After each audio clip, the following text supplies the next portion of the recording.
Nós vamos fazer isso. Albert Einstein, uma figura mundialmente conhecida que todos admiram. O QI dele, estimado, me corrige se eu estiver errado, está em torno de 240, né? Mas você vai falar melhor sobre isso, tá? Foi o que eu pesquisei aqui na internet. O QI do Hindenburg, o seu QI, está em torno de 233, né? Como é que é feita essa análise para a gente determinar o QI de um indivíduo? No intervalo de 70 a 130, os testes de clínica são apropriados para avaliar nesse nível. A dificuldade das questões, a variedade de construto das questões é apropriada, mede mais ou menos 95% da população tem o QI entre 70 e 130. E a dificuldade típica dos testes de clínica são apropriadas, né, para isso. Quando passa de 130, aí tem a Microsoft, o Google, a Tesla, as Big Techs, né, elas, há muito tempo, elas já sabem que esses testes não são apropriados, então eles criaram os próprios testes deles, que servem até mais ou menos 150, 160 de QI.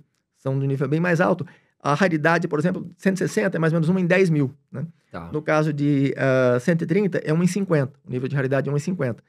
160 é 1 em 10 mil. Essas empresas começaram a produzir esses testes, mais ou menos nos anos 70 e 80, e tem a sociedade de alto QI, que tem os High Range IQ testes, que são até mais ou menos 170, 180. Quando passa desse ponto, já fica muito difícil, inclusive pelos testes de sociedade de alto QI. Então, eles geralmente fazem estimativas com base na produção intelectual. O Baron Yonter, que foi presidente da Par Society, que era uma sociedade para QI acima de 180, em 2004, ele estimou o meu QI em mais de 200. Ele não estimou num valor específico, mas estimou em mais de 200. E quando eu tinha 3 anos de idade, eu fiz um teste de QI que eu tinha idade mental de 9, né? Então, isso seria equivalente... Porque o método antigo para cálculo do QI era a idade mental dividido pela idade cronológica multiplicado por 100. Então, seria 9 dividido por 3 vezes 100. Daria 300. Só que aí tem um desvio padrão 24. Para criança, o desvio padrão é 24. Então, eu teria que corrigir para desvio padrão 16, que é para adultos. Então, daria mais ou menos 233,3, né, por esse caminho. Que não é também o mais apropriado. O mais apropriado seria realmente pela produção intelectual. E acho que tem várias pessoas, por exemplo, o Dani Provost, que é da Giga Society, para pessoas com QI acima de 196, ele estima que o meu QI é um dos mais altos do mundo, né? O Marco Ripá, né? Várias pessoas de várias sociedades de alto QI das mais prestigiosas do mundo, estima meu QI em diferentes níveis acima de 200. Alguns estimam em menos de 200. O Alexandre Maluf, por exemplo, em 2005, ele estimou em 177. Só que ele estimou o da Marilyn Fossevent, que teve registrado no Guinness em 1986, ela foi registrada como tendo o QI mais alto do mundo, como 228.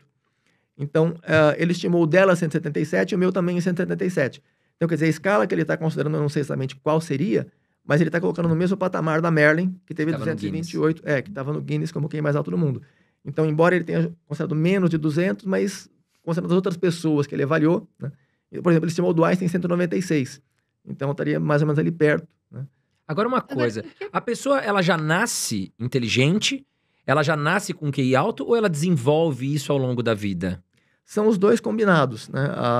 Você nasce com é mais ou menos como habilidade para qualquer atividade, para basquete, para qualquer atividade esportiva, só que é menos visível, mas menos visível pelo menos a parte ativa intelectual, né? Você tem uma tendência, mas aí você pode ir treinando, né? Exatamente. Você vai ter um certo limite. Por exemplo, se for jogar futebol, ou, sei lá... eu gostava muito de gostando de artes marciais, mas eu não teria chance nenhuma de ser campeão mundial de artes marciais, não importa o quanto eu treinasse. Eu não tenho complexão física, eu não tenho fibras brancas, eu não tenho características genéticas adequadas para ser um campeão mundial de modalidade esportiva que envolva força física ou velocidade, esse tipo de atributo. Eu poderia melhorar, claro, você chega até um certo ponto, e a sua genética vai determinar qual é esse ponto. E você tem também que exercitar as suas aptidões para você alcançar o seu limite, né? Sim. E aí depende do tempo que você dedica, do seu esforço, se você vai usar recursos. Muitas pessoas usam vasodilatadores. Eu nunca usei, não pretendo usar, porque acho que tem efeitos colaterais de longo prazo, inclusive risco de derrame cerebral. Por exemplo, Ritalina, alguma coisa assim, de medicações? Pois é, eu evito, nunca usei e não pretendo usar. Só se houver necessidade por motivo de saúde. Aí eu vou usar para tratamento. Mas para aumentar a performance, eu não vejo muito sentido, né? Isso no esporte, você diz? Por exemplo, aqueles vasodilatadores que as pessoas usam para ir na academia, né? Para o esporte. Para estudar. Para intelectual, para intelectual também. Intelectual, vasodilatadores. Inclusive, a FIDE, em 1998, a Federação Internacional de Xadrez, ela proibiu o uso de vasodilatadores e começaram a fazer antidoping. Depois pararam com isso. Mas ficaram durante um tempo fazendo antidoping, né? Justamente porque o vasodilatador, ele não melhora... Porque aí tem um ponto que é o que significa exatamente a inteligência. A inteligência está muito mais relacionada com a capacidade de compreender como o mundo funciona, de produzir ideias inovadoras. Depende também do nível que você considera. Por exemplo, no nível de um cachorro, está mais em seguir instruções, né? No nível de um aluno, está em absorver informações e reproduzir corretamente, entender mais ou menos. No nível do Einstein, do Newton, está em você compreender como o mundo funciona e explicar de uma maneira formal, sistemática e razoavelmente correta. E muitas vezes revisar explicações incorretas que tem sobre como o mundo funciona, né? Então, com relação ao vasodilatador, ele não melhora essa característica. Ele só melhora a velocidade, né? Porque vai aumentar o fluxo sanguíneo, a irrigação de sangue no cérebro. Então, ele não vai mudar a estrutura de como você pensa. Ele só vai acelerar o processo e vai ampliar também a memória de trabalho, que seria equivalente a uma memória RAM. Ela vai também ser um pouco ampliada pelo fluxo sanguíneo. Mas você não tem uma mudança na maneira como você pensa, os critérios que você usa para analisar e para entender as coisas. Então, não é um aumento real na própria inteligência, e sim na velocidade do pensamento, né? Sim. Mas, de qualquer forma, para o xadrez isso interfere. Então, eles acabaram proibindo durante um tempo, em 98, 99. Não sei até quando ficou proibido, mas atualmente parece que eles não estão mais. Não houve muitos casos, né? O que houve recentemente foi do Niemann. Não sei se vocês tomaram conhecimento do caso do Niemann, que ele, aparentemente, ele colocava no sapato algum chip, alguma coisa. O Elon Musk tem uma opinião de que ele colocou em outro lugar o chip para fazer... Porque chegaram a pedir para ele tirar os sapatos, passaram um detector de metais, não conseguiram encontrar em lugar nenhum. E aí o Elon Musk sugeriu que talvez ele tivesse... enfim, feito em outro lugar para... Pois é. E aí...